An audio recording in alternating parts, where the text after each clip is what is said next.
දැනට නම් මුදල් වෙන් කරලා තිබෙන්නේ පිරිමි අයට පමණයි. සංජීව අය මොකද කාන්තා එකක් වෙනම තියෙනවද කොට්ටාපුරේ? මොකද ඒක ගෙනත් දියම් බං කොට අපි එහෙම කරන්න එපා. පොඩ්ඩක් ගෙනත් දෙන්න.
ඒ සඳහා තාමිකාරයන් සූදානම් වෙන්න.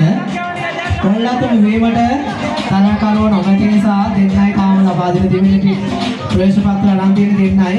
ඒ නිසා තව විනාඩි 15ක් බලලා තරග කරුවන් නැති වුණොත් අපි තරගය අවලංගු කරනවා.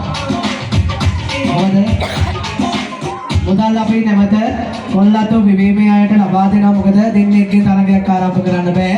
ඒ නිසා නැවත මුදල් ලබා දීලා ඒ තරගය අවලංගු කරනවා. අපි ලබා